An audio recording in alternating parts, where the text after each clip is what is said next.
Even വിരൽ കൊണ്ട് പോലും നമുക്ക് കാലിഗ്രഫി ചെയ്യാൻ പറ്റും. ജല്ലിക്കെട്ട് എന്ന സിനിമയുടെ ടൈറ്റിൽ എഴുതിയിട്ടുള്ളത് വിരൽ കൊണ്ടാണ്. അപ്പോൾ ക്രിയേറ്റിവിറ്റി നമുക്ക് ഏത് രൂപത്തിൽ വേണമെങ്കിലും അപ്ലൈ ചെയ്യാൻ പറ്റും.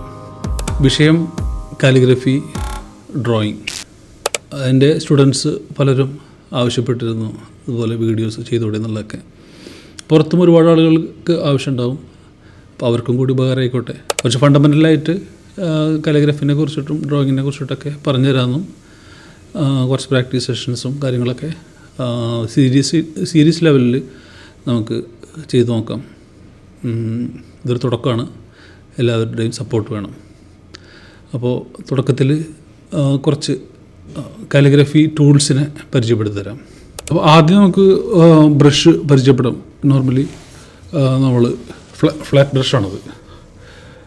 ഇത് സാധാരണ നമുക്ക് ആർട്ട് ഷോപ്പിലൊക്കെ സ്റ്റേഷനറി ഷോപ്പിലൊക്കെ മേടിക്കാൻ കിട്ടാവുന്ന ഫ്ലാറ്റ് ബ്രഷ്. ഇത് വെച്ചിട്ട് കാലിഗ്രഫി ചെയ്യാൻ പറ്റും.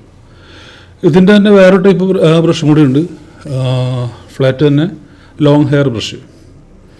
കാണുമ്പോൾ മനസ്സിലാവും ഇതിൻ്റെ ലെങ്ത്തിൽ വ്യത്യാസമുള്ളത്.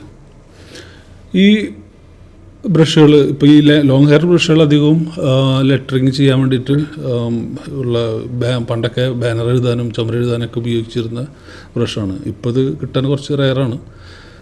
എങ്കിലും അപൂർവം ചില പഴയ കടകളിലൊക്കെ ഇപ്പോഴും അവൈലബിൾ ആണ്. കുറച്ച് എക്സ്പെൻസീവാണ്. ഇപ്പം നമ്മൾ കാണിച്ച പോലെ തന്നെ ബ്രഷ് പെൻ. ഇതിപ്പോൾ നമുക്ക് തൊട്ടാലറിയാം ബ്രഷിൻ്റെ അതുപോലെ തന്നെ ഇങ്ങനെ അമരുന്നുണ്ടാവും. ഡിഫറെൻറ്റ് കളേഴ്സിൽ വരുന്നുണ്ട്. സിംഗിൾ ആയിട്ട് കിട്ടുന്നതുകൊണ്ട് ഇതിൽ നമുക്ക് ഇഷ്ടമുള്ള ഇങ്ക് നിറക്കാം. കേഴ്സീവായിട്ടുള്ള പല ലെറ്റേഴ്സും ഇതുകൊണ്ട് എഴുതി തയ്യാറാക്കാൻ പറ്റും. അടുത്തത് കോള പെൻ എന്നും പറയും, റോളിംഗ് പെൻ എന്നും പറയും. ഇത് നമ്മൾ സെൽഫായിട്ട് ഉണ്ടാക്കിയെടുത്തതാണ്. ഒരു ക്യാന് വെച്ചിട്ട് ഉണ്ടാക്കിയെടുത്തതാണ്.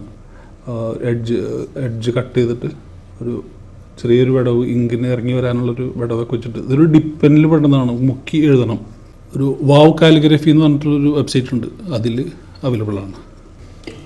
അടുത്തത് വരുന്നത് ഇതുപോലുള്ള മാർക്കറാണ്. കുറച്ചുകൂടി ബോൾഡായിട്ടുള്ള ലെറ്റേഴ്സൊക്കെ എഴുതാൻ പറ്റാവുന്ന വീതി കൂടിയിട്ടുള്ള ഒരു പെന്നാണ്. പേപ്പറിൽ മാത്രമല്ല, നല്ല സ്മൂത്തായിട്ടുള്ള സർഫസിൽ വുഡിൻ്റെ മുകളിൽ അതുപോലെ ഗ്ലാസിൻ്റെ മുകളിൽ ഒക്കെ എഴുതാൻ പറ്റാം. ഇതിൻ്റെ പല കളേഴ്സ് അവൈലബിളാണ്, ഓൺലൈനിലൊക്കെ അവൈലബിളാണ്. വൈറ്റ് ഉണ്ട്, ബ്ലാക്ക്, റെഡ്.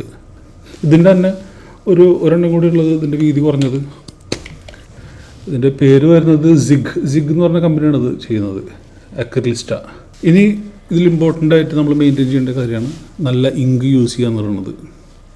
സാധാരണ ഇങ്കുകൾ യൂസ് ചെയ്യുമ്പോൾ അതിൻ്റെ ഡെപ്ത് കുറവായിരിക്കും. പക്ഷേ കാലിഗ്രഫിക്കായിട്ടുള്ള ഇങ്കുകൾ ഉപയോഗിക്കുമ്പോൾ കുറച്ചുകൂടി ബോൾഡായിട്ടുള്ള ഇങ്ക് ഉണ്ടാവും. അക്രിലിക് പല കളേഴ്സിൽ അവൈലബിൾ ആണല്ലോ. ഈ കളേഴ്സ് നമുക്ക് ബ്രഷ് ഉപയോഗിച്ചിട്ടൊക്കെ ചെയ്യുന്ന കാലിഗ്രഫിക്ക് ഇത്തരത്തിലുള്ള കളേഴ്സ് യൂസ് ചെയ്യാം. അക്രിലിക് കളേഴ്സാണ്. ഇതിൻ്റെ തന്നെ നിയോൺ കളേഴ്സ് ഉണ്ട്. അപ്പോൾ ഏത് മീഡിയ വേണമെങ്കിലും യൂസ് ചെയ്യാം. നേരത്തെ ഞാൻ പറഞ്ഞില്ലേ ജല്ലിക്കെട്ട്, അതൊരു ചളി അതിൽ വിരലുകൊണ്ട് എഴുതിയിട്ടാണ് അതിൻ്റെ കാലിഗ്രഫി ചെയ്തിട്ടുണ്ടായിരുന്നത്. അപ്പോൾ ക്രിയേറ്റീവായിട്ട് നമുക്ക് ഏത് രൂപത്തിലേക്ക് വേണമെങ്കിലും പോവാം. ഈവൻ ചില വീഡിയോസിൽ കണ്ടിട്ടില്ലേ, കാറിൻ്റെ പിന്നിലൊക്കെ ഉള്ള ഡസ്റ്റ് അതിൻ്റെ മുകളിൽ എഴുതിയിട്ട് ചെയ്യുന്നത് കണ്ടിട്ടില്ലേ. അപ്പോൾ ഏത് മീഡിയ വേണമെങ്കിലും നമുക്ക് യൂസ് ചെയ്യാം. പക്ഷേ ട്രഡീഷണലി നമ്മൾ പഠിക്കുമ്പോൾ ഇത്തരം മീഡിയസിലൊക്കെ ചെയ്ത് പഠിച്ചു വരണം. തുടങ്ങുമ്പോൾ ഏതെങ്കിലും ഒരു ടൂളിൽ മാത്രം കോൺസെൻട്രേറ്റ് ചെയ്യാം. അപ്പോൾ ഏറ്റവും ബെറ്ററായിട്ട് എനിക്ക് തോന്നിയിട്ടുള്ളത് ഒന്നുമില്ല ബ്രഷോ അല്ലെങ്കിൽ മാർക്കേഴ്സോ വെച്ച് ചെയ്യുന്നതായിരിക്കും നല്ലത്. അപ്പോൾ കൂടുതൽ വിശേഷങ്ങൾ നമുക്ക് ഇനി വരുന്ന ക്ലാസ്സുകളിലൊക്കെ ആയിട്ട് പറയാം. Okay, by.